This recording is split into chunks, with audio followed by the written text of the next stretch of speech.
teams to look out for and some interesting things coming out of both teams. Now we're going to move on to Voltaic versus Outplayed. These teams have 17 and 19 points respectively. They're competing for seeds in the top in the final tournament. These are people that will be playing for the $2,500 unless things go horribly wrong for them these next 2 weeks. And so we're expecting a great matchup out of these two. I mean, I can't wait for this match. This is the battle of the Titans minus trash, basically. These guys are at the top of the charts every single week this season, and they're just fighting for second place. In my view, these are the top two teams right now. I know that's kind of talking down to some of the others up there, but that's my own personal opinion. It has nothing to do with the prep phase, back office, or anything like that. That's just the way I see it. So I'm really looking forward to this match. You can't forget 2OP also has 19 points, actually slightly more than Voltaic. Came off like a just fantastic start and then has since settled into, of course, those top four positions of trash. Outplayed, 2OP, Voltaic. But you're right, definitely two very top teams. We're going to get them ready and set to draft here so we can get you guys a preview of a matchup you're probably going to see pretty soon. Now, these teams have played before. Voltaic swept Outplayed 2-0, so Outplayed has a lot of grudge to come back, but because Outplayed has the more points, they're saying, hey, we have more points, we're the higher ranked team, obviously we should win. And Voltaic goes, hey, we beat you before, we'll do it again. Who's going to take it? You guys in the chat, let us know. Do you like Voltaic with their past history of being Outplayed?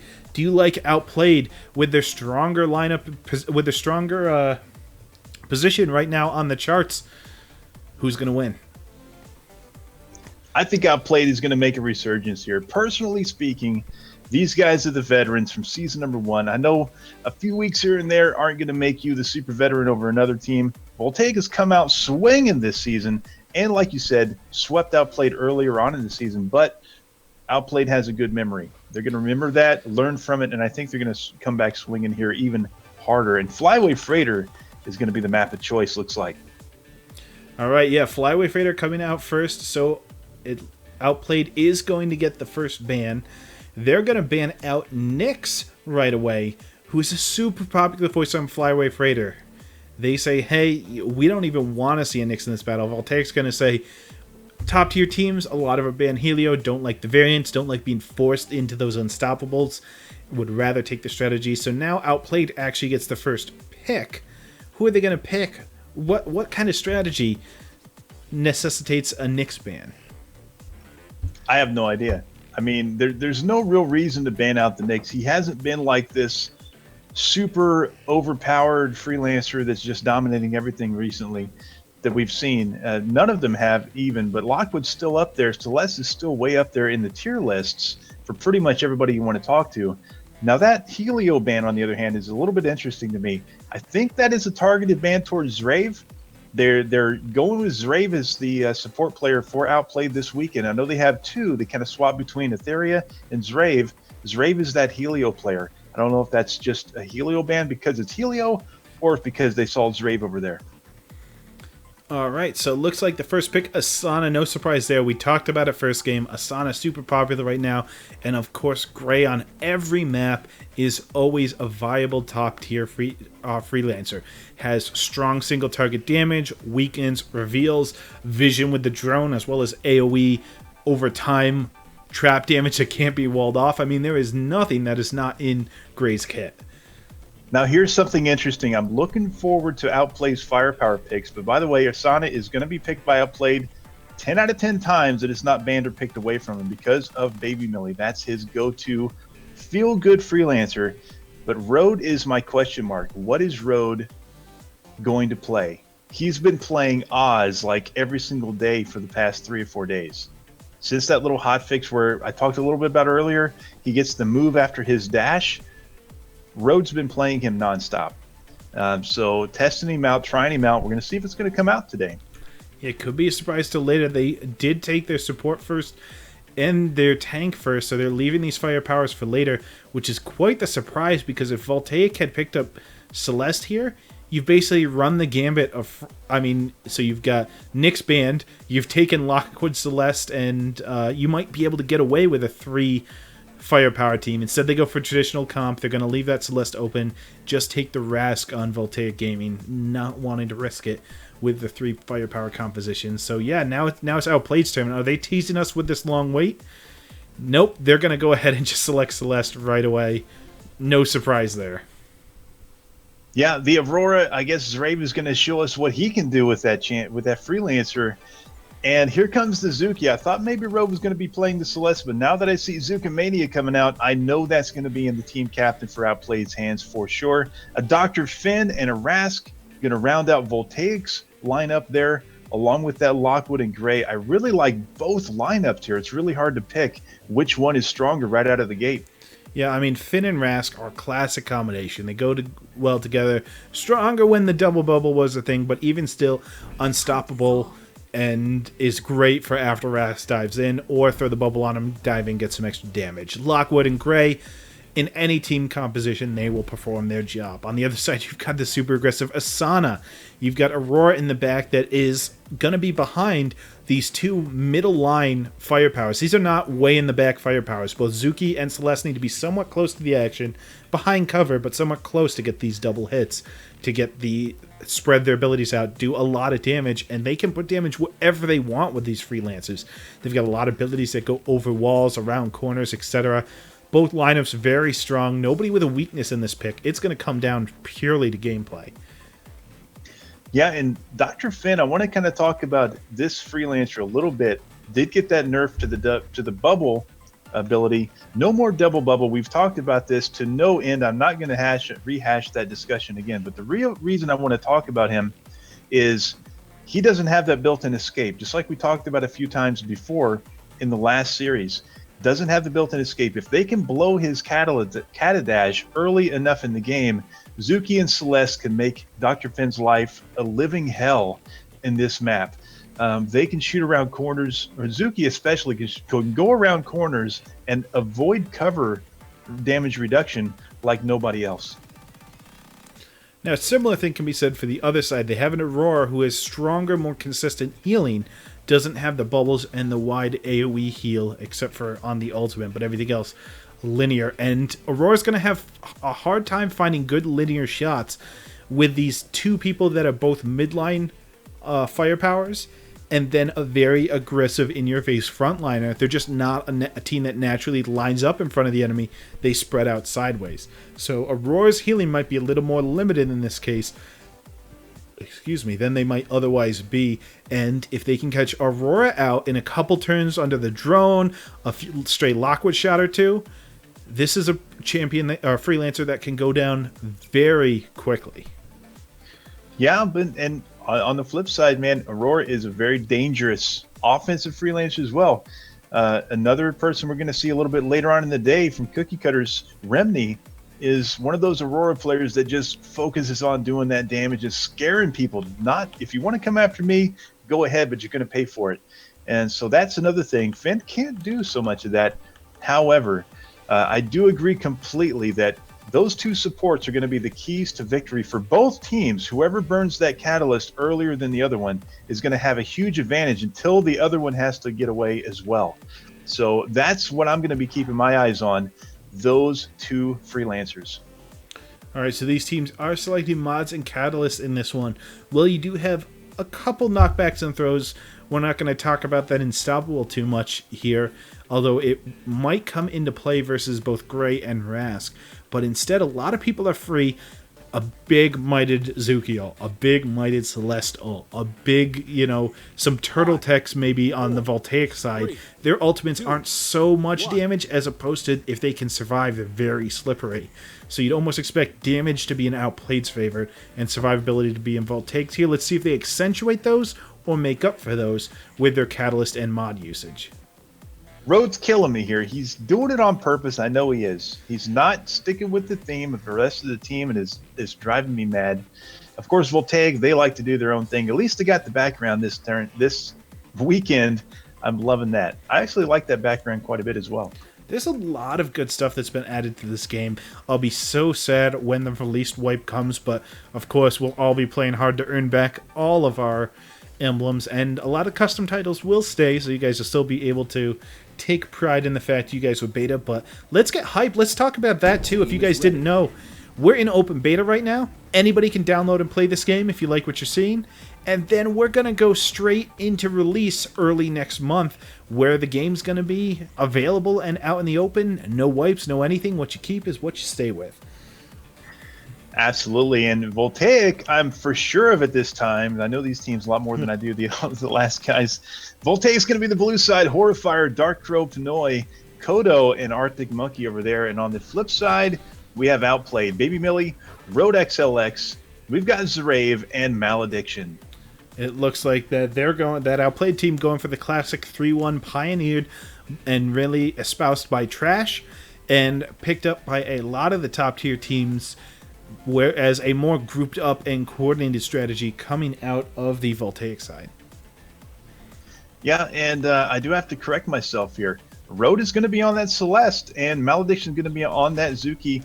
Malediction has been doing the Zuki duty lately for their team when they pick it up, so that's my fault. Just lost track of that memory in my brain. Both teams taking some pot shots early on. Zrave's going to build up the energy with the healing. Road grabbing the buff so nobody else even went for it. You know when Celeste is there, that Might's going to be gone. And trapping the tunnel, such a common thing. I'd assume that that's a stealth bird. We'll see. It is indeed. Kodo is right next to two members of the enemy team, has no idea they are even there, not even a last known position. He is in prime position as a Ras to put pressure on him, doesn't even know they're there. Road, though, doesn't know that, is going to go ahead and dash out, thinks they might swipe anyways. Arctic Monkey takes the shot, Baby, did not go that far, stopped short, simply to make the other team predict that. Zrave's going to throw out a ion field to try and catch the other team, but they don't find it. Dark Crow's going deep into the enemy side since they didn't find anybody there.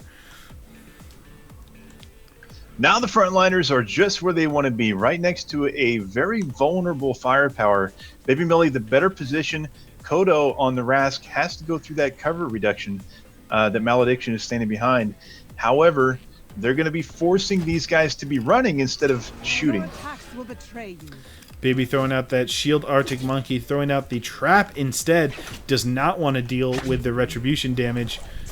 Malediction will put out a big one. I believe that will be free. It is indeed. That's a free big one, so another activity going to come up. Horfire hitting the only person they can target. Baby will take the retribution damage. A root on Dark Crow combined with the big AoE will likely force out an early catalyst. Looks like they're going to focus Malediction with an eel. Although they do get some bombs off in retribution, that's going to be big damage. Kodo throws Malediction through the trap, but if this is a Might rocket jump, which it is, Dark Crow is going to take a lot of damage. Right. Kodo as well. He did get caught with the sticky bombs. Also, Malediction basically has to get out of here at this point. It's backed up by his team, but a full health Rask is not what you want to be looking at. On the other side, nice combo from Arctic Monkey and Kodo to get that trap off and force Zuki's hand this turn.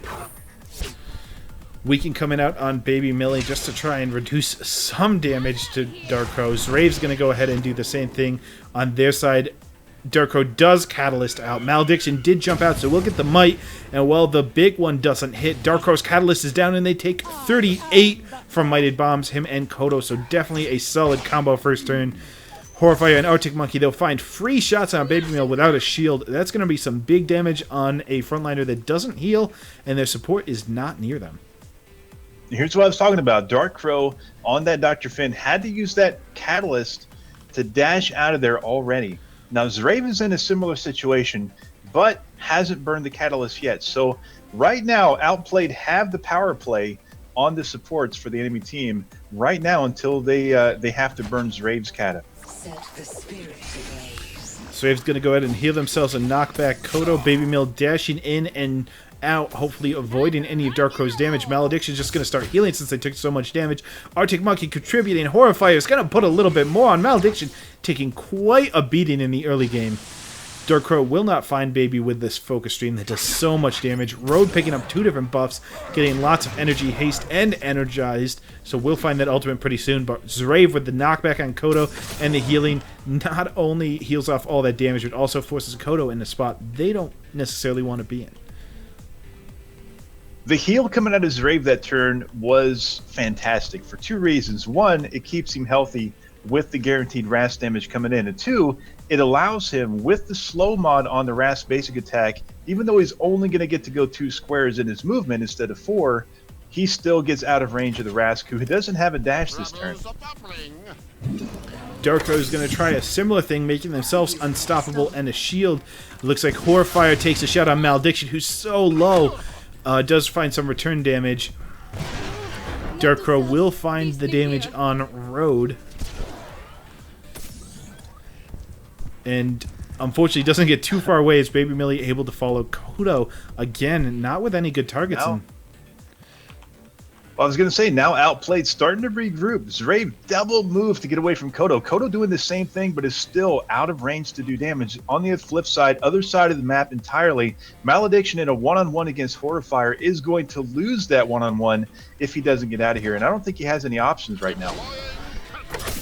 Darkro now throwing out another Catalyst, this time this Turtle Tech. The missile coming in on one side, it looks like Iron Clouds. On the other, Road's going to find shots with the Smoke Clouds as well as blocking vision. Baby still focusing Darkro. The Eel's going to start bouncing on Road, who was at full health. Horrifier finding the shot for lethal on Malediction, and Arctic Monkey's going to make sure, with a bound shot from out of line of sight, get the first kill of the game for Arctic Monkey and Horrifier over on that Team Voltaic. Yeah, Voltaic drawing first blood against Malediction on the Zuki. Got caught out of position about 3-4 turns ago and just couldn't get away. You see right where Rio is where Malediction first started to get caught out. Chose not to use the Cat Dash to escape. Horrifier was trying to predict it anyway with that gray basic attack off to the side a little bit, but still making sure he was going to hit Malediction if he did stay. I got a surprise for you. Well, now the trap's up and Darkro does not have any escapes, purely healing. The Eel's going to bounce out as Road uses the ultimate on Darkro to ensure the kill. Baby Mill's going to lock it down with the root, taking no chances on, hey, even if you survive, we're going to go ahead and root you in place. A throw from Kodo locks Zrave out of the fight. Zrave's going to have to spend another turn double moving as Darkro survives just barely, but is in the middle of a lot of people. All right, Darkro's going to have in the 20s of health once this heal pops for his second win.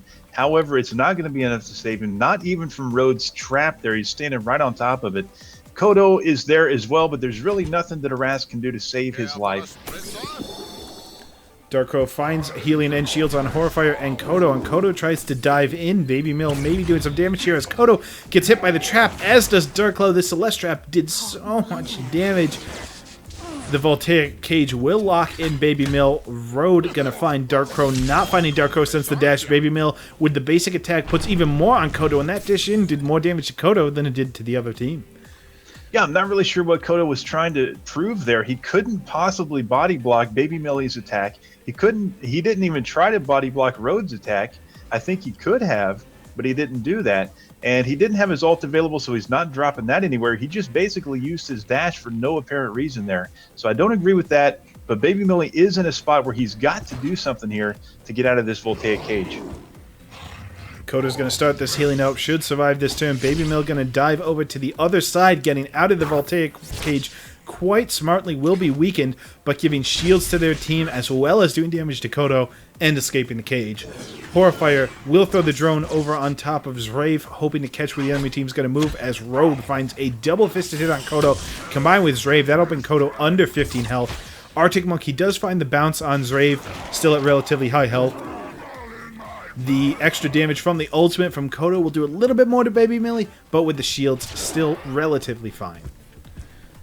Yeah, Kodo thankfully does drop that ultimate, gets those Rast cooldowns, had to get those to survive this turn number 12. On the flip side, Arctic Monkey is getting a little bit more aggressive on that Lockwood now, has the ultimate, moving close to threaten the enemy team, has taken exactly 0 damage so far on that Lockwood so far. So basically, he's moving up because he has the ultimate, not because he's going crazy and wants to take damage. We'll see if he can avoid the ultimate coming out of Zrave as well, as that does hit many squares. So many dashes. coming out. Arctic Monkey dashes through, just finding Zrave. Everybody else leaving. Zrave still will hit Kodo after their dash spot around the back and heal the rest of their team. Horfire does attack through and was trying to hit Zrave. Instead finds Baby Mill. Baby Mill's dash leading him directly towards Horfire. Does have shield available. Now with Malediction spawning back in on the Zuki, right in a good position, Horfire just ran to the wrong spot at the wrong time. Malediction came out of the woods and has a clean shot. Baby Millie there as well, but is kind of low, has the shield, shouldn't have too much of a problem there. But on the other side, Kodo still trying to survive, is not quite behind that wall, so kind of weird. See what he can do. Baby Mill's going to shield up. Arctic Monkey throwing on the trap, preventing anybody from chasing over to their side of the map. Road's going to try and protect the enemy team, moving into cover. I love this move by Horfire, not wanting to shoot directly into the shield and separated from their team. Goes ahead and rejoins their team on that side of the map. Zrave putting down traps for Dark Crow. Malediction will miss because of the dash from Horfire. Road finding two people with the smoke bombs very far distances. Baby also missing. Horfire avoiding a lot of damage. Kodo able to throw Zrave over the trap into the center of the map. So I have to eat my words once again with the Rask positioning. Kodo apparently knew exactly what he was doing there. Was in great position to utilize that Lockwood trap against Zrave's Aurora there. And again, I agree completely. Horfire knew the bad situation he was in over there, decides to just get out instead of trying to deal damage through a Retribution shield. Didn't even have clear vision on Zuki, so didn't want to risk the shot.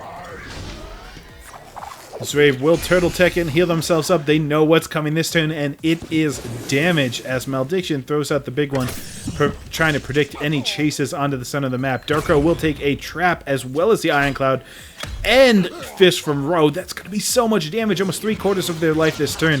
Horfire finds a nice 3-person drone trying to catch the enemy after they get caught up in this middle of the map. Arctic Monkey taking direct shots on Zrave, already burned through all the healing and the shields.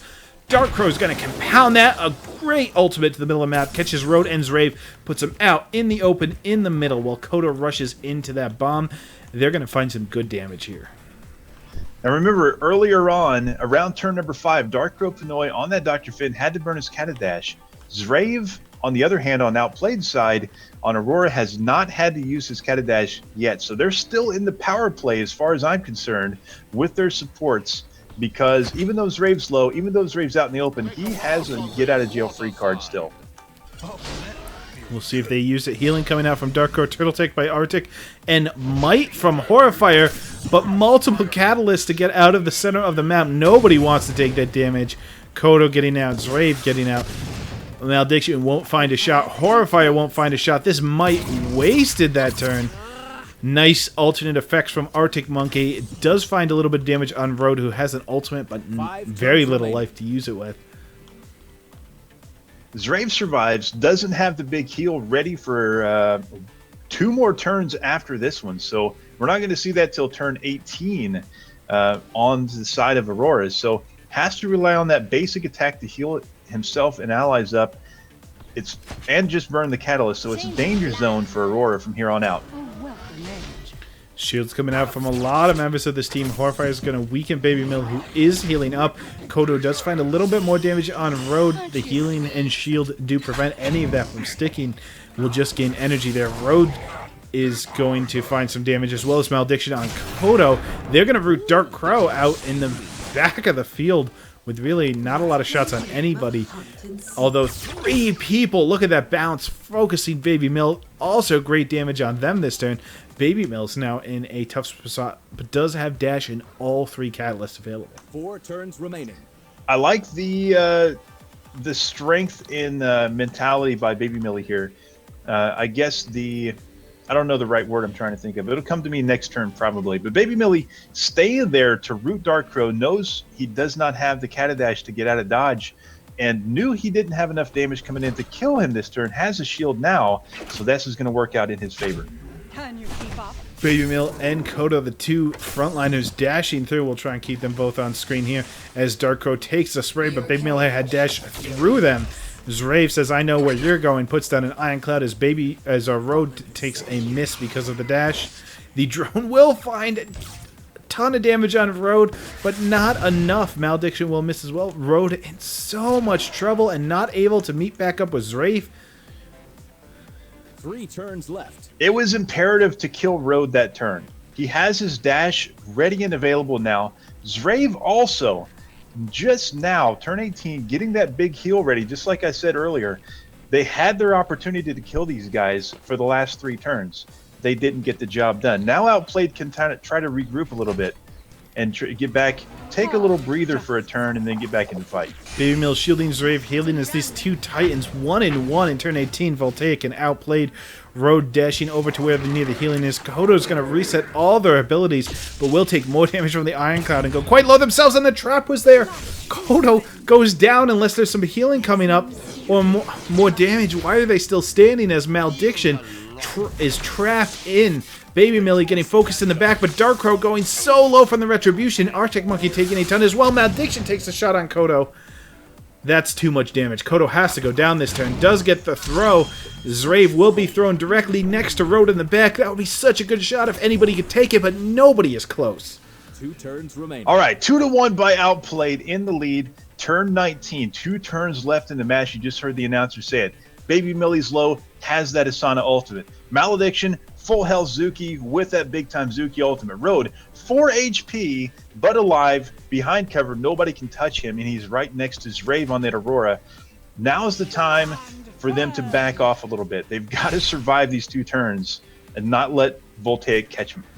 And Baby Millie says, we've got the lead. I'm going to make sure my team lives. I'm going to go back where nobody can hit me, even though they are visible. Malediction's going to try and take the win out, but the bubble from Dark Crow prevents it. Horrifier shot will miss because of the ultimate dash, although Baby Mill did bring the eel back to hit Road. But because of the shielding, the healing, they are alive, and then the healing comes back up. And Road will go plenty high enough. Arctic Monkey taking a shot at the only person they could hit. But they're going to go into turn 20 with a relatively safe Outplayed in the lead. You've got to be kidding me, Baby Millie. What are you doing? I mean, they had to have been doing the math, or that would have been a complete disaster. I mean, he knew he was going to give them enough shields to block the eels. That's what I'm saying, is they had to have been doing the math on the shield and the damage on the eels, but my goodness, that is crazy to do that. That is cutting it a little bit too close. Heals coming out from Zrave just to make sure that they stay alive, because both shields are coming up on Baby Millie. Heals coming out from Dark Crow, but Dark Crow now is going to go down, right? There's no way they can't. As Malediction throws out a 2-man ultimate. It looks like the dash from Arctic Monkey will find Road, but they've healed up too much. Baby Millie dashes out of the way. Malediction predicted that, so only wanted to hit 2 people with this ultimate. Might be one that does more damage to less people targeted. Road will find Arctic Monkey dashing through. Malediction so low, but manages to take out Finn for a 3-1 lead with no return kill. That's not a comeback. That's a 3-1 victory. Outplayed steps on the accelerator, takes game 1 in a very tight game that came down to the last turn, an extra kill for one team instead of the other. That was an absolute slugfest for both sides. Up until the very end there, 1-1 for the majority of the match. I was loving every second of that, guys. I hope you were too at home. Basically, Outplayed found a way to get that lead once there were no more escapes on the side of Voltaic. And they themselves calculated those damage numbers and those shield numbers just right to stay alive. And by the way, if Baby Millie didn't catalyst in that last turn, he would have went down to the Lockwood ultimate. But didn't happen. They're going to take game 1 of this 2-game round number 2 between Outplayed and Voltaic. Yeah, very solid play. You know, both sides did so well, and it's so hard to pick out individual players placed in here because everything is coordinated. Everything is you heal me, I'll dash here, body block this. There were a couple misplays there. I don't like that dash from Kodo in the middle. There were a couple times where people were way out of the battle and just had to run back in. But all in all, some very solid plays. You saw great teamwork. You saw really a lot of damage coming down from both teams doing exactly what they needed to do. Take the victory. And now Outplayed's 1-1 against Voltaic. Their overall history is now 2 for Voltaic, 1 from Outplayed. Will Outplayed even this up and go further into lead this season, or will Voltaic come back and take one off, make this a 1-1 series, continue to make these teams pretty much tied in the standings, and make it anybody's guess as to who's going to take these spots in the final tournament? What we start, guys at home, I think under normal circumstances, if this were, let's say if Voltaic wins, I'm going to for sure be giving the MVP to Arctic Monkey. Didn't die, was involved in the one and only kill that they got, did over 500 damage, 513 to be exact, took the least amount of damage of anyone in the game, so it was in excellent position. Like I said, turn like 11, I pointed out he had taken none so far. So I like Arctic, but they didn't quite get the job done. So I'm going to have to go with Rode, the team captain for Outplayed, almost matching in damage numbers, was in out of 2 of the 3 kills for his team, and only took 252 worth of damage, which is, by the way, more than double his health bar, and he didn't quite die. So I think it's very well done for him. I mean, Rode, you're always going to find them sitting on a lot of damage. The question is, can their team and can Rode keep himself alive? Because there's just going to be damage coming out of Rode. You know that. The question is, can they keep him alive? You know, we saw on, I think, some Zuki picks previously, or some others, where died a couple times, was out and took too much damage. But this time, able to stay up. Yeah, I agree. A fantastic job. A lot of damage. Let's see if they can keep that rolling for this game. Because Voltaic's got... They're no slouches. They've been playing in this league all season at the top tier. They've definitely got ways to come back and other things they can do to even this matchup up. Absolutely. So we're just waiting on the game to be created here. I'm going to go ahead and remind the guys that they need to start this custom matchup and let us get in there and see game number 2. And we'll see you in there shortly. Yeah, and if you guys are new, by the way, I know we didn't talk a lot about this, but there's not a lot of new players coming into this game after PAX, after the game went into open beta, after all these sponsored streamers came in and big streamers that aren't sponsored started taking up this game. So if you're new, go check out the Prep Phase site. It's got guides, it's got character builders, it's got everything you need to know about the game. It's also got the rules for the league. It's got how we do pick bands. It's got the structure. It's got, this season we have a $2,500 prize pool, over double last season, and we're looking to grow every season, looking for new teams at any point people want to get together and play. So definitely check out Prep Phase, basically the competitive league right now for Atlas Reactor. Absolutely. And I promise, guys, I didn't write a single guide on the Prep Phase website, so it's safe to go and look there. Good information for sure, so no worries about that.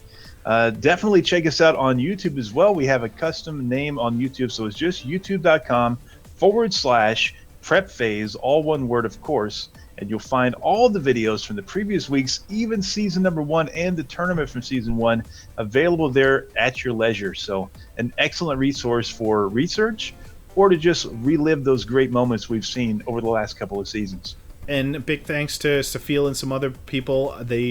I know Septimus pulls up one of our other casters pulls up the stats each week, does a stat video. Safil goes ahead and makes Reddit posts to summarize all the games for you guys. There is a lot of Atlas Reactor knowledge out there. A lot of stuff you can soak up and play. And of course, we do tweet out from our Prep Phase Twitter anytime we put up one of the videos from this past weekend. Relive the glories, cry with your favorite team with the lows when they get beat, and go ahead and cheer them on right now. See, do you guys think Voltaic's going to take it? Do you guys think Outplayed's going to continue to dominate and really vault themselves into a solid number 2 position? What's going to happen here? It's anybody's game. I mean, you saw how close that last one was. Yeah, and I mean, Outplayed took that one. It took them a while, though. It took them a while to take that lead and cement that victory. And even then, it wasn't quite secure until the very last turn. So I think Voltaic has a real opportunity here to make a resurgence here, shore up those things that went wrong toward the end of that match. Everything was doing fine up until turn 16, 17, 18 and on. So that's when it all started to fall apart. As long as they could keep their heads together, keep the concentration going into that late game, don't panic, keep your heads and wits about you. I think they actually split this one 1-1 at their game number 2.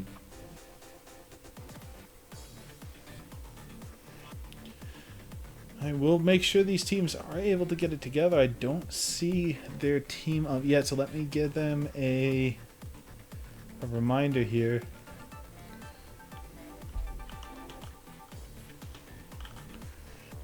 All right, guys, once again, after this matchup, we're going to be having an interview.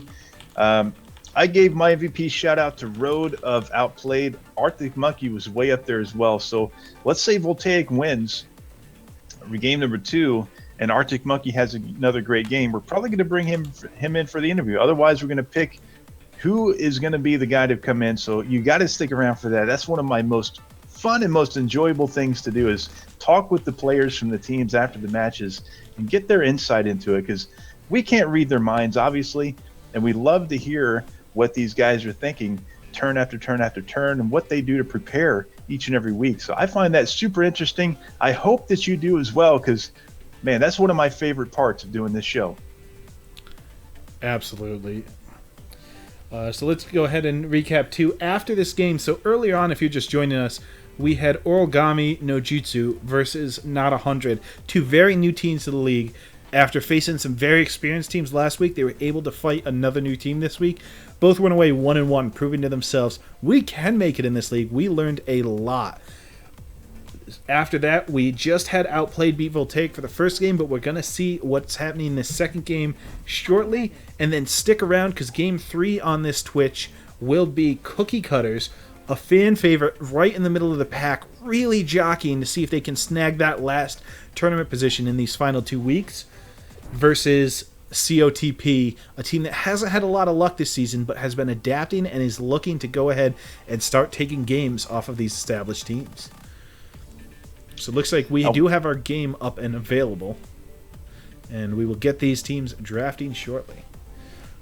All right, excellent. One thing I wanted to point out, we do have the other stream going. I cannot believe I didn't mention it till now. Go to youtube.com/prep phase. It's real easy to find. We got a live stream happening right now. Round 1 for them was Outplayed versus Cookie Cutters. We're seeing Outplayed right now. We're going to see Cookie Cutters in round number 3. I know Outplayed won game number 1 in that 2-game series. I didn't hear anything about game 2, but it looks like an Oz was picked by Outplayed in that game, and they won. So perhaps a Road picked it up, like I was talking about earlier. Saw him in there playing a lot of Oz lately. They're playing right now Origami no Jutsu, who we just saw, against COTP. So if you want to see those matches, definitely go check out the YouTube channel. It is live right now. And for those of you that are wondering about what the league is like, it's a 6-week season. Teams earn points by playing each week, and then the top 6 teams do play in a final tournament, which we seed all over one weekend for 2,500. That is the structure. I just had some people asking me, what's this whole structure like? That's it, and then we'll take a short break, maybe a month or so. Keep in tune for that, and we'll have Season 3 coming up shortly afterwards, so keep your ears tuned and get your team ready, because there's definitely going to be more seasons of this league than tournament structure coming up. Absolutely, and there's a lot more stuff on the horizon as well. Don't really want to talk about it because it's nothing set in stone, but a lot of cool things to look forward to here in the Atlas Reactor community as a whole. So keep your eyes peeled to the Discord, which you can find by going to Reddit, finding the Atlas Reactor official Reddit page, and then at the top left corner, there is the Discord link. Check it out. That's where we all like to hang out and talk to one another. Get in there, join the fun. All right, looks like the home team is choosing the map, and that is Evos Laboratory, Outplayed being the home team. So they have swapped us over to Evos after winning their first match. And Voltaic will be the weight team. They'll have the first ban and the first pick as well. Outplayed will get the first double pick to make up for that. If I'm Voltaic here, I actually don't ban Lockwood. I let them either ban it here or we pick it first. Since Voltaic gets first ban and first pick, I would not bother with something unless they just don't want it this round. If you don't want it and you're not going to pick it up, do not give it to Road. That's for sure. Looks like they are going to go with that strategy. They did ban it, so we'll probably see those Celeste, those Grays, very strong on this one. Nyx is solid with certain positioning, but Gray and Celeste just so strong with all the walls and corners around Evos that you have to think they'll be picked up first. Outplayed actually banning Nyx, does not want to deal with that long line of sight, does not want to take people with displaced roots, reveals things to go ahead and deal with that. So Nyx becoming quite a popular ban after almost never being banned in the first 4 weeks. Yeah, Voltaic picking up Aurora as their first pick. That surprises me quite a bit because we still have on the table, we still have Celeste, we still have Grimolitions, who does great here. We still have Asana, who is guaranteed to be Outplayed's pick here because they always pick it if it's available. For Baby Millie, that's his most comfortable freelancer. I can't stress it enough. I stressed it last weekend. I'll stress it again. Voltaic's got to take Gremo here. If they were so confident that they wanted to take this Aurora, then I have to think they're going to pair it with Gremolitions. It prevents the knockback. It's got great rebound healing in Aurora. It's such a potent combo with all these walls and places to hide that I just don't see Voltaic walking away from Gremolitions on their team if they can get it. Unless Outplayed steals it from at some point. I'm sure that's what they're deciding now. Because they have to take a firepower. They have their support. The other team already picked their frontliner. It's basically their firepower pick. What do we steal away the Gremolitions or do we take Celeste? I'm 90% sure that is the combination right now, and they do indeed go with the Celeste. Yeah, absolutely. Celeste has got to be the one here. I mean, Grimo is probably not going to be picked up by Outplayed. They haven't shown a very high tendency to pick that freelancer in any of the previous games they've played this season. I don't have the numbers from season 1, so we're going to leave that one out. But this season in particular, they don't tend to pick Grimo. They just don't have the Grimo players or anybody that's comfortable, it seems like. I wouldn't even be surprised to see an Oz come out of Outplayed this turn. We'll see. It's Outplayed does have their pick right now. So Outplayed able to go ahead and select another freelancer. We'll see what they get after this one. They steal a firepower you want from Voltaic. Again, each team has one support, one frontliner. They don't have to worry about that. They can pick their remaining one less. They go indeed for it. All right, so Blackburn has a great long-range ultimate, able to snipe kills when people think they're safe on the other side of the map. Would have came in really handy last game with those multiple low-health freelancers huddling in the corner of the map. And able to dash from wall to wall. So much cover to find extra damage. There is Voltaic picking up that There's the Grimo. Absolutely. Fits so well with their team. You can see exactly where Voltaic is going with this. They were very happy to see Gremolitions come back to them, but I'm sure, as you said, they came to their senses and said, anybody will pick up Celeste. We don't think Outplayed plays Gremo. We'll wait and see if we can get him later.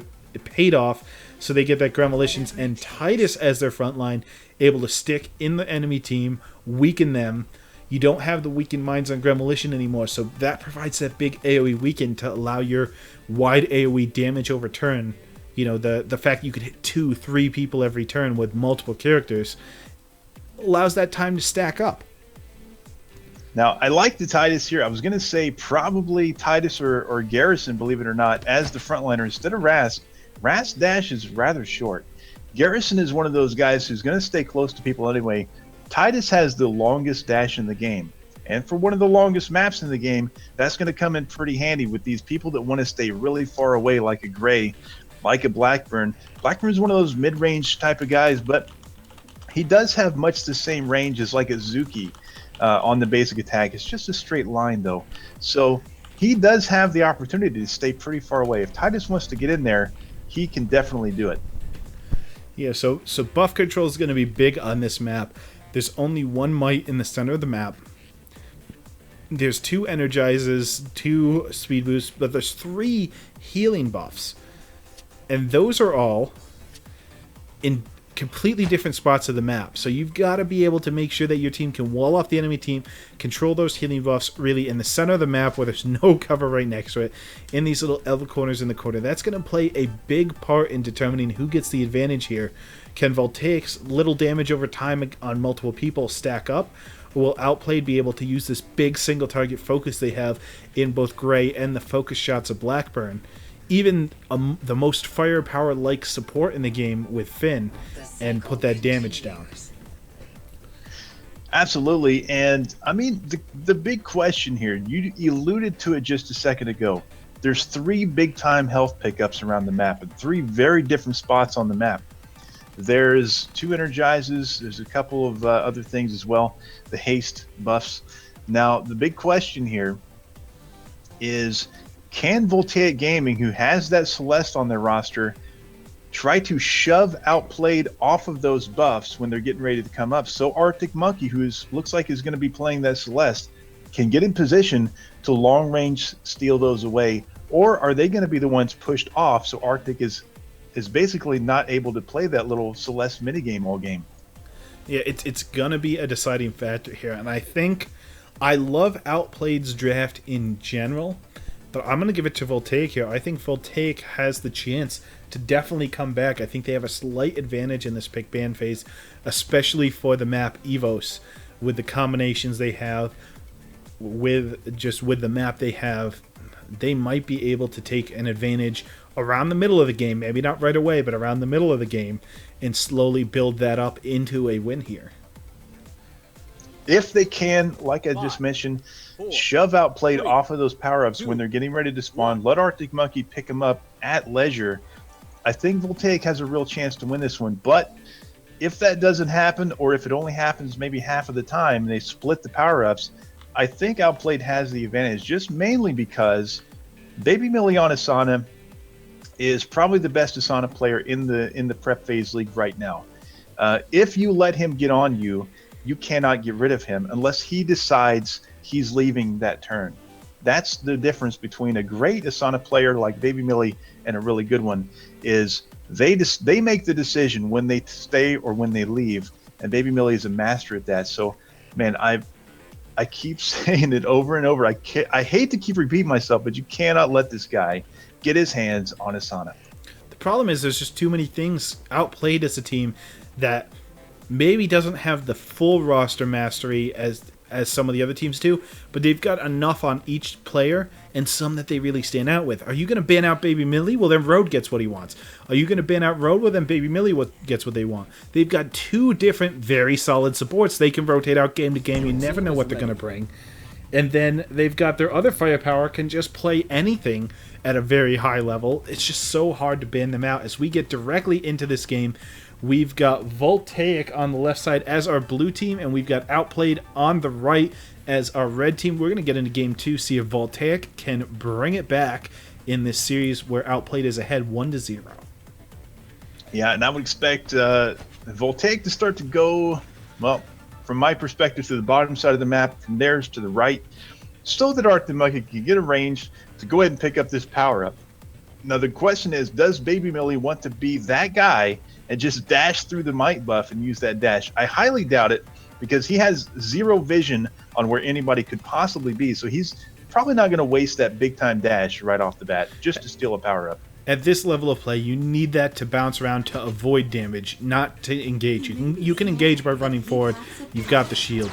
You need it to, once you're in, avoid taking that massive damage. You're not a tank, you're a bruiser, you're a frontliner.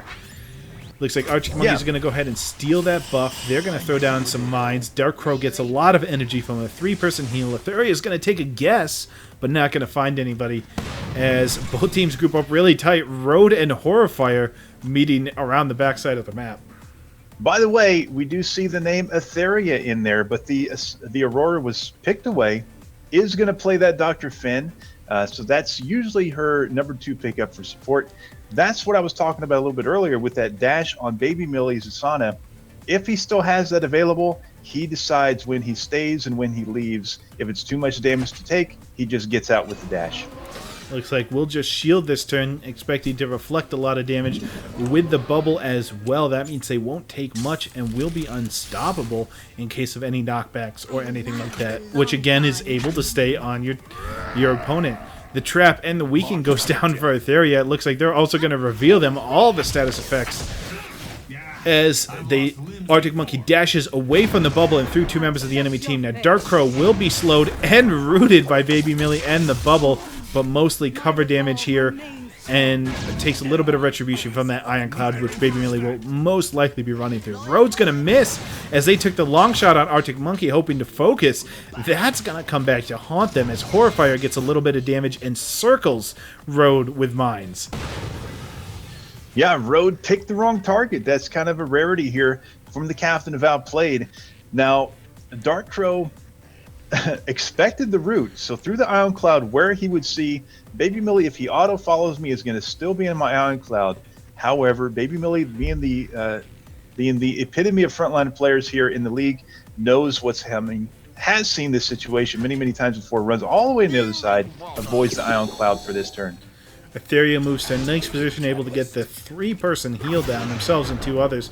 Kodo's going to shield because they know they're taking damage. Road dashes to get a 2-person hit around the backside as Baby Millie slices away at Dark Crow, but Dark Crow's actually going to be healing up thanks to that Ion Cloud. The shot from Ash Jackie focuses the Horrifier out in the open. Kodo triggers his own dagger on Etheria as Road's damage finally goes off. Dark Crow healing and doing damage to Baby Millie. And Arctic Monkey's actually going to help out with this. 3 smoke bombs just stopping a lot of vision. The knockback coming in, hitting 2 people, Etheria and Ash Jackie, not worried about the Road in their face. Gonna go ahead and pop out Ash Jackie in the middle of nowhere, and Etheria right next to a Kodo who's protected from damage. Look at this classic Atlas Reactor play. I like to say that because it's still only an open beta, but we've seen this since the alpha, guys.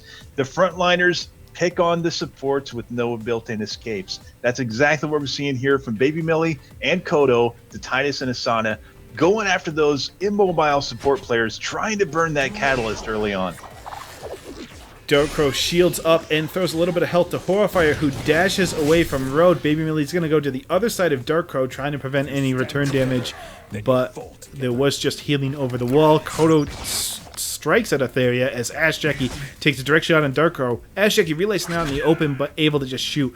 Arctic Monkey picking on Road as Road shoots right back. Etheria is going to start this eel bouncing, although Kodo may not be in range of anybody to transfer at this following turn. That was an amazing turn for Ash Jackie because he got tossed out into the middle of the map by the Grimolitions Horrifier the turn before, had no cover, no nothing to help protect him, but didn't take any damage. Knew he wasn't going to take any damage, just took a pot shot at Dark Crow from the side there, putting more pressure on the Asana. That's exactly what you want to do. Now, Dark Crow is surrounded by a firepower and a frontliner. Dark Crow is going to go ahead and weaken Road as well as provide Arctic Monkey with Unstoppable. Although you're sure that Dark Crow is going to be the focus here. Arctic Monkey taking shots on Road going extremely low. Ash Jackie able to find shots on Kodo together with Etheria. They're double teaming this frontliner directly in front of them. Kodo just keeps on pounding away at Etheria as Road actually turns and shoots Arctic Monkey, expecting Dark Crow to try and get out of there. Baby Millie will find a double route on the other side, but thanks to the awesome Unstoppable by Dark Crow, that is a mod for the Paralaser, they were able to walk out and away, and Road finds himself in a position where now they're pretty far out of the battle. Ash Jackie on Gray helped out Etheria as best he possibly could with Kodo on the Titus, chasing Etheria around the map, but now breaks off, notices that his team is outnumbered here 3-2 on the other side of the map. Going to try to lend a hand and keep Baby Millie and Road in a safe position here, but it looks like they have the advantage right now anyway. Kodo tries the same thing and is going to dash over, trying to keep Etheria out of the fight, make it a 4-on-3 as they dive directly into Ash Jackie, who has just gotten their ultimate by way of a massive drone hit on 3 people, bringing Arctic Monkey super low. Arctic Monkey elects for the heal, will use the Catalyst heal to be able to do that, which now grants full movement, by the way. Dark Crow throwing down the Ion Cloud on Arctic Monkey, just be able to walk into it and drag the other team through it. A grenade and basic slice by Millie as will do some damage, but it looks like Baby Millie walking through some mines, taking some themselves. Thankfully, Arctic Monkey on the Celeste, they had vision of Baby Millie, knew what the cooldowns were if they're pressing Alt to look at the cooldown on the abilities. But if he had his smoke bombs available, it would have been really difficult to hold on to him instead of using that second wind to get health back. And he might have actually killed himself there, throwing smoke bombs on Baby Millie. Baby Millie is going to dash out of this in front of 2 members of the enemy team in a healing Ion Cloud. Going to heal their team and shoot the other team. And looks like with Etheria, that bubble on Ash Jackie means Ash Jackie has so much shielding. Baby Millie coming in to do good damage on both Kodo and Horrifier, as Kodo catches a side hit on Baby Millie and a main hit on Ash Jackie will do good damage. The drone still hitting Dark Crow and Arctic Monkey. Bubble popping in the center. Kodo and Horrifier just taking so much AoE damage. Horfire catching 2 people in their splort here. But is going to shoot over around the corner, and unfortunately Baby Millie not there anymore, is not able to hit targets adjacent to them, so nothing they could do there as Ash Jackie runs around the long way, finds a Horfire on the other side of the wall. Ash Jackie picking up that might buff out in the middle of the map once again had to be a calculated risk there because they knew Etheria was going to be in line of sight to throw that bubble down, and then Baby Millie had a clear person to ultimate that turn. You have to think that they had that planned out since these guys have been around playing together for such a long time as is Outplayed.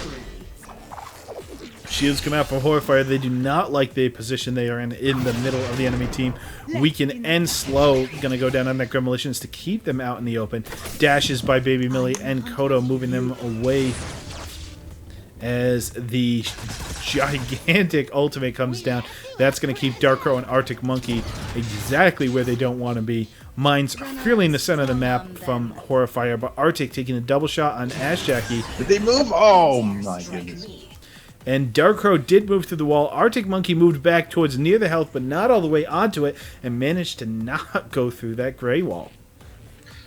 I don't even know that they thought that was coming. I mean, obviously Gray had ultimate. Obviously he was in clear vision of Horfire, who was right next to him with the Gremolitions, but they both moved out of their position. Really questionable. If that wall was a little bit differently placed, I think they both get caught in that. Etheria heals up 2 members of the enemy team, doing a great job finding these big 3 teammate healing situations. Ash Jackie taking direct shots on Horfire after that slow. Road able to contribute, but not doing the single shot may have cost them as Horfire lives with very little life left. Kodo able to use the ultimate to root Baby Millie out of the fight. Baby Millie taking their return damage as well. Arctic Monkey's going to throw bombs to find Road. And Darko uses his ultimate simply to heal themselves and Arctic Monkey, as they are very low around the edge, but Horfire surviving on such low health has to tick off Outplayed. Well, Road getting away from Kodo, who had that huge tide assault, that was the whole point of this. Rolled to that position, so didn't even have the straight line shot available. Only the AoE attack that does 20 damage maximum, unless he's mited, of course. Now, if he would have mited, perhaps he takes Horfire out, but he didn't. Horfire lives with that big Gremolitions ult. That is huge. All right, looks like this turn is the might turn for Road. You're exactly right on that roll. Totally forgot about that, as Horfire actually dashes out this turn, uses the Catalyst Dash to be able to leave. Arctic Monkey will take a little bit more damage, and the no cover mod on the might for Road means Arctic Monkey goes so low, but they may be picking up health this turn. Uses the ultimate to bring Road a lot lower out of that comfortable health position. Etheria will not find Horfire for the kill, as Horfire did dash out, although Etheria does go over and will steal the health. I am positive Arctic Monkey did not expect 45 damage to come hit him in the face there, standing behind cover. Road gonna eat that big Celeste ultimate, but almost the same amount of damage coming back his way from a basic attack with might. Now Darkrow's in some serious trouble. Will survive unless Road decides to ult him here, but that's not the big story. Horfire still has that big ult on Grimo. And Arctic Monkey dashes out as Ash Jackie dashes in, trying to find them. Unfortunately, will not be able to get that damage down. Healing from Kodo out. Road's going to try and find the ultimate. Does get Horfire, and on the other side of the map will take down Aurora with Etheria as well. That's going to be 2 kills this turn. Just a massive ultimate and some basic damage. Able to bring Outplayed in the lead. These teams are so spread out right now. Well, Horfire dying with the Gremolitions ult, turn number 12, is going to guarantee that Hedon is not going to be able to get a second Grimo ultimate the rest of this game. Once he respawns, he's basically going to have to hold it for the perfect opportunity or just watch it be wasted. He's not going to get a second chance with this now. Kodo will weaken Road and try and survive, goes ahead and starts their own healing up. Arctic Monkey's just picking up some power-ups as Ash Jackie tries to find them, but will stop short. Thought they ran to the middle. They did not. Road finds damage over there on Kodo and takes them in return. And Baby Millie actually moving to take the health from this one, as Kodo is sandwiched in between 2 members of the enemy team. Yeah, Kodo has one of those bad decisions to make. It's a lose-lose scenario. If he dashes out, which it is available, he can survive this turn. but then he's completely useless for at least 3 more turns. He's low, he can't chase people around. If he stays to do damage, he's most likely going to die. Alright, so Road gets the big bubble and a dagger in his face as Baby Millie dashes in onto Kodo. That will put him in pretty much killable range here. Arctic Monkey continuing to steal buffs. Did move under the drone, so will take some damage there. Healing coming out from Ash Jackie so they can re-engage. A taunt and some big damage from Road, taking out that frontliner that got in their face and put the dagger on them. Will they find damage on Road to be able to trigger that this turn? I mean, he has a catalyst available, does Road, Dash, I should say. Dark Crow is in range, I believe, to catch him with that basic attack, but perhaps not. That wall may just be in the way. And Road has his roll next turn, so we got to see what he's going to do. If he takes damage the next 2 turns, he may go down. The healing does bring him up pretty high, so there will probably be a couple attacks that are needed. Dark Crow's just going to go ahead and weaken Etheria, and there comes the Catalyst out of the way. Road and Arctic Monkey both escaping. Horfire pounding some shots and getting a lot of damage on Etheria. Would have killed Road for sure. Does not because of the Catalyst. Very smart move to get out of the way. Completely negating that dagger. Turns remaining. Stay focused. Yeah, so a pretty ineffective Grimolition's ultimate. Let's just be honest here. Sitting at 0-3, the favor goes to Outplayed here with that huge Grimo ultimate off the table now. Not going to see a number 2 ult coming out of him the rest of the match like I mentioned before. And now their danger level is significantly lower because he already used it. You don't have to worry about it now. Dark Crow healing back up Arctic Monkey means they'll be able to go back in and take a hit or 2 from cover, still be able to survive. Horrifire going to launch off shots to try and predict where Road is going to go. Road just directly firing on Horrifire, seeing if they can't soften up another target for a kill.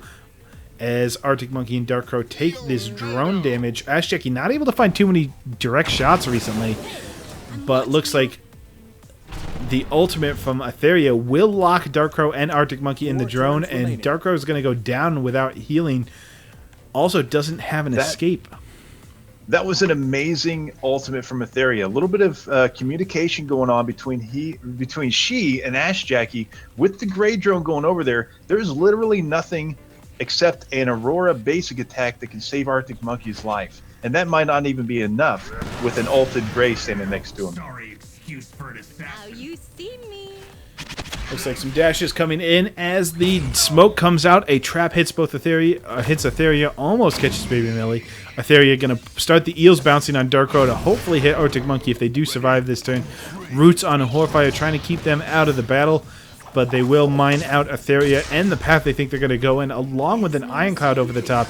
Ash Jackie will put the damage onto Arctic Monkey, and Road's actually going to secure that with the wide shot, making sure that they can't be body blocked for a 4th kill. Outplayed coming back or pushing this forward in convincing fashion. Looks like they are going to take this next game. Yeah, turn 18, 4-0 in favor of Outplayed. Dark Crow running through a Voltaic cage wall, the 2nd time in this one game. So not on top of his game as far as you would expect him to be on this Voltaic game. From what we've seen previously, this is not the Dark Crow Pinoy that we're expecting to see here today. Baby Millie just shielding up around the corner of the map in case they get shot from Horrifire, I guess. Nothing nearby. Kodo's going to weaken Ash Jackie, make sure that they can't take too much damage. Ash Jackie returning the favor with darts. Dark Crow will pass along that eel, but will heal themselves as well as deal damage to 2 members of the enemy team. Horfire seeing if they can't add a little bit, bringing Road really low, and Ash Jackie even lower than they were. Kodo again also getting a 2-person hit. Ash Jackie just directly hitting the full health Kodo. Etheria trying to blast through to get the support in the back. Road's going to try and get back there too. Doesn't find enough damage, but the drone of Rio does. That brings it to 5-0. A clean sweep. Outplayed, convincing victory. 5-0. Well, that was my prediction when we first started this conversation. Restart, if you recall, I was going to call out Outplayed was probably going to come back and return the favor from Voltaic sweeping them in the past. They did it. They got the job done in very convincing fashion. The end of the first game, was their calling card. Basically, they took the advantage and stayed alive. Game number 2 was a complete wipe, 5-0 over Voltaic Gaming. Is Outplayed, taking the win, and man, that was very, very convincing. I really like the strategy there by Outplayed too. If you notice, there's a little bit more of the spread. We want to hit 2 people a turn going out of Voltaic, and Outplayed really, if you notice, for most of this map, we were way zoomed out because they went to completely different corners. They made it separate fights. They made it so that this Voltaic team couldn't use their combos, couldn't use their multi-hits, couldn't use their straight lines on Dark Crow to really get that effective healing damage down from their team. They had to guess where people were running with mines. They could only weaken one person a turn with Kodo. They couldn't get the multi-heal from Dark Crow. Whereas, really, Outplayed's team is just as effective 1v1 as they are versus multiple people in a lot of cases, and then could come back together for that big Etheria Ash Jackie combo. Even though they didn't get it with the ult, they locked them under the drone for 2 turns. They had some very strong plays they were able to come back together for, but ultimately used Baby Millie and the strong single target from Road and Ash Jackie to force Voltaic apart for most of the game. Yeah, and just to kind of touch a little bit more on what you were saying a moment ago, the split up fights. We noticed there was a 3v2 going on one side of the map in favor of Voltaic Gaming. On the other side, there was a 2v1 going on in favor of Outplayed. And as soon as everybody started to notice that on the player's side, you saw Ash Jackie break away from Kodo and Etheria, the Titus and the Dr. Finn fighting off on the other side of the map, break off to try to give support to his own team, and then Kodo diving in as well, leaving Etheria behind off by her lonesome there on the other side of the map. So basically, that's the point in time when I think Voltaic Gaming realized, hey, these guys are trying to split us up a little bit too much. We're not going to be able to take advantage. We've got to get Kodo back over here to start focus firing these guys a little bit harder. Absolutely. So solid play there, but Outplayed proves why they're the top seed or the higher seed. This was not an upset as Outplayed wins and goes 2-2 versus Voltaic over the course of their history, but 2-0 today. And they're going to boost themselves up by another 3 points here, getting ever closer to those buys into the tournament. All right. There's no need to talk about MVPs for this match.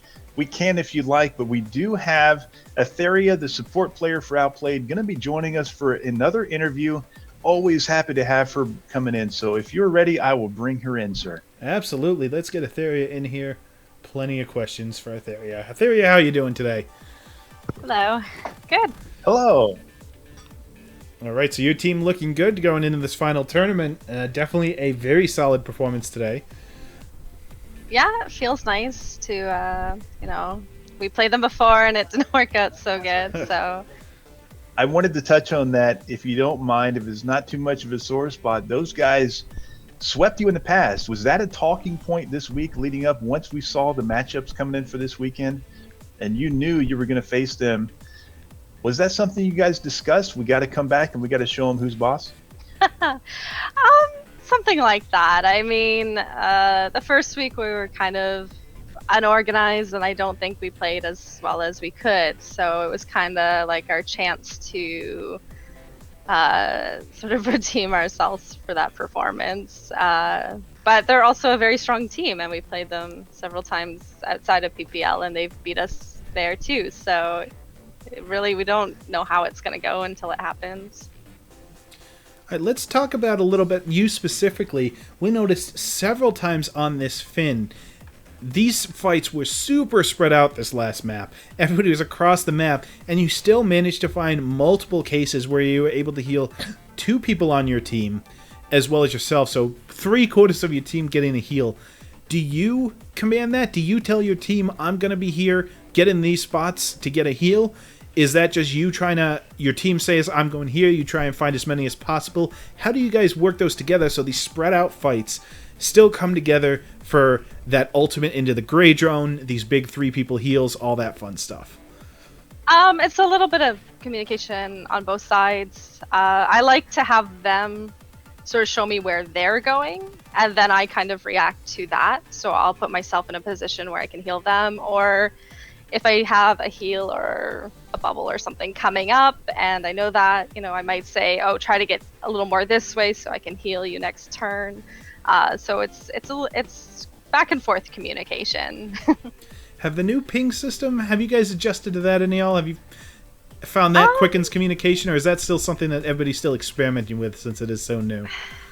We don't really use it at all. I mean, because when you're in voice comms, you can just say what you want to say and ping it, like, oh, they're in this spot, and you ping it, kind of thing. It's just quicker when you're talking to each other.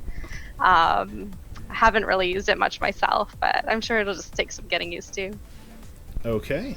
So, Etheria, who is the shot caller for Outplayed? Who is the one that everybody goes to and listens to get around the map and communicate clearly?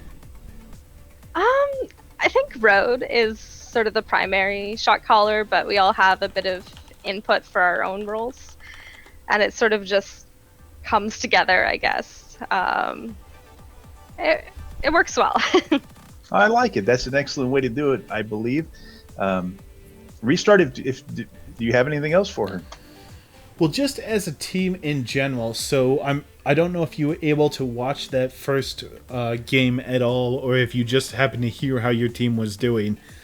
But how do you guys manage to mitigate some damage? I know we know that your team likes to take a lot of damage as well as give it out. Usually good on advantage trades for you. We see, I mean, you were at 90 points coming in this season. But it seems like when you're in the game, they take a little less damage. How do you guys as a group manage to reel back those firepowers that really want to take but give that damage?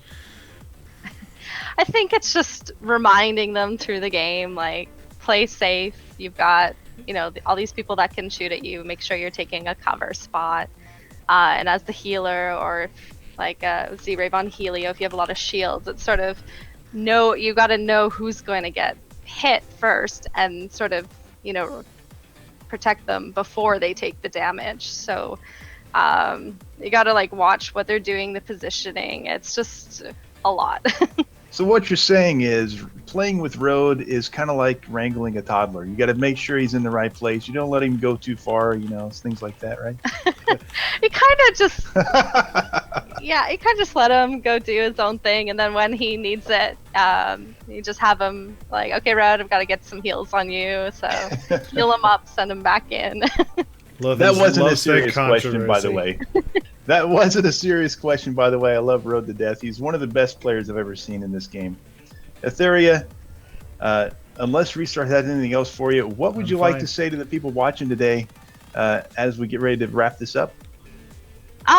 It's been a really fun season. It's really nice to see so many new players and new teams come out. And even if, that's close to the end, so maybe you can't get enough points, just get some practice in and come back next season, because the better every team gets, the better everyone gets, and makes the game look good. More players will come in and just make a bigger community for everyone. All right, well, thanks for those kind words. We look forward to seeing you guys hopefully in the tournament and picking up even more points these coming weeks. Thanks for being with us. Thank you. All right, guys, that was Etheria, the support player.